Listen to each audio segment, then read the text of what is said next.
మహానుభావుడైనటువంటి వ్యాసుల వారు వేదాలను రాశిగా ఉన్నటువంటి వేదాన్ని వ్యాసం చేసి ఏ ఏ రుక్కులేవి, యజుర్ సంబంధమైనటువంటి మంత్రములేవి, సామ సంబంధమైనటువంటి మంత్రములేవి అని వేదములను రాశిగా ఉన్నటువంటి వేదాన్ని వ్యాసం చేశారు కనుక వేదవ్యాసులు అని మనం పేరంటున్నాం. కానీ కృష్ణద్వైపాయనులు వారి పేరు.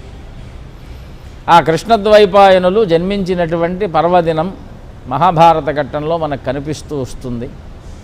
వారు అటు భూమికి మధ్యమ కాకుండా నావనందు జన్మించారు. మహాభారతంలో మనం బాగా గమనిస్తే ఇక్కడ ఒక అద్భుతమైనటువంటి వేద ప్రమాణం మనకు కనిపిస్తుంది.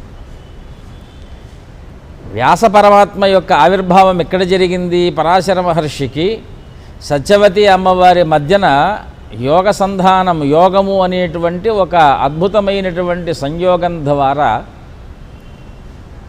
నావలో వారు జన్మించి మాతాపితరులను నమస్కరించుకొని వారు ఆ వేద పఠనం చేసుకుంటూ బదరికాశ్రమానికి వెళ్ళిపోయారు అని. మరల తల్లి అయినటువంటి సత్యవతి దేవికి మాట ఇచ్చారు, ఆపత్కాలము అవసరమైనప్పుడు స్మరిస్తే వస్తాము. సరే, అదంతా భారతంలో ఉండేటువంటి అంశాలు. వ్యాస పరమాత్మ యొక్క జననానికి మూలమైనటువంటి కారణం ఏమిటి అంటే అద్భుతం. వారు కేవలం వాంగ్మయాన్ని లోకంలో రాబోయేటువంటి కలియుగం,